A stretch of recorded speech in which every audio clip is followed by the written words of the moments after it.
Et cela qui peut pas si bascrire va comprendre boyei na bosolo kat na Christ.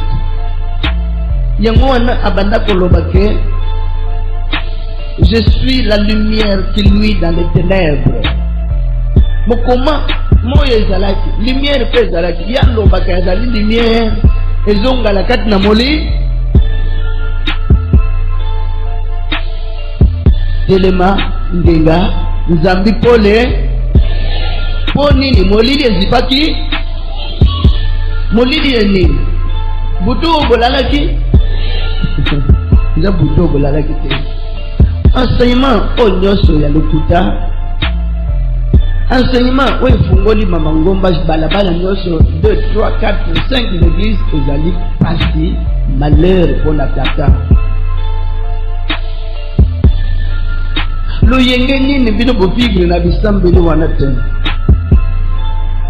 banzembo mingi okuti bachena komba moto boyembe na bisambeli wana te kombo ya moto pole boyembe de kombo opole okumbama pole zambia pole mais bongo Jésus Christ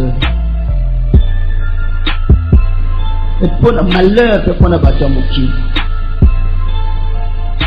bon moni de la vie na miso enseignement mingi ezai pour pasteur agwama akoma na mbongo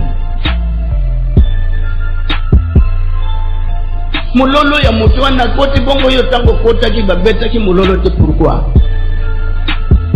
alors frère nyosa okota batasa batelemi mulolo sœur nyosa okota batasa batelemi mulolo mulolo pona musala nango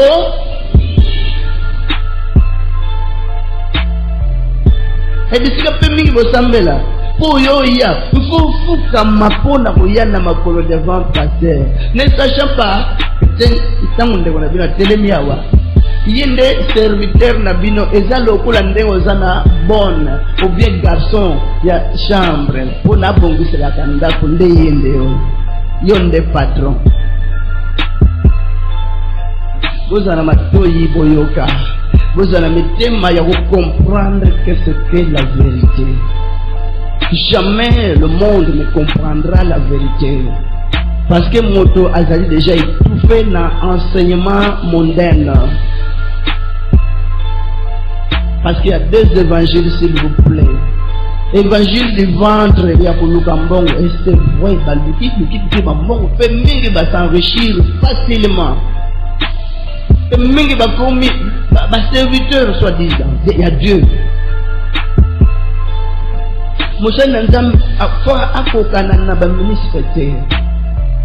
Musa ni nyonso nzam Christ ala kiti image avandi na ba potre na ye.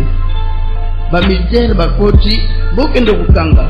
Mais ba yeba ki déjà enseignement ya ba pharisien okendo kuta ye mokonzi kuna na place ya bien ba vandi sikiti boyebi ba kiti alelo. Bakei ko memutango te ko luka ba kompo ko memutango bango nyoso ndenge moko mais pourquoi Christ a la kisi image wana ala kisi ndeni ngomba ndenge ko zala atuni bozo luka nani ba répondre que ni bozo luka Jésus be parce que ba Jésus na Bible ezala ki déjà ko yebana ke bazaki droit Jésus appelé justice et comment la Bible bar Jésus ezali na Bible bar le bamakana monogote au nom de Jésus au nom de Jésus bar nyonso nde ozo bare magie ezali kusala Kristo ayaki ayiko contredire l'ensemble ya ba pharisais ya wende mutamona kike bazoko progresser dans l'ensemble ya mabe alors c'est plus le moment que et continue toujours Kristo botama abotami ben na bomwana azoko lakabe azolanda ka pe disambe lwana kolanda ka ba parents pour la obéissance donc mayele yo kola nda bandi bon na 12 ans tikaka na megana kutikala na bango tango so ba comprendre ngai non batika na connaissance charnelle mwana yo zotika la pona biso mabandi boy yo ko discuter na biso nini bongo likambo lingelo banini boza na erreur likambo ko poser mwana 12 ans likambo ko poser tala za boy oh E bongo likambo na Bible olobi nini? Likambo bino na Bible bozokanisa boye, bozosambela boye, pona yawa tininga yebisi droiture nango ezaka moko eza zela boye. Oh, me mutu mwana oyo na bampaka mutu musu basimi na libandi. Musu basimi na mandefu. Yezo mona libandi na biso, azomona mandefu na biso. Musu hoteli mana libuwe vimbi, me mwana oyo azoke banga na biso te.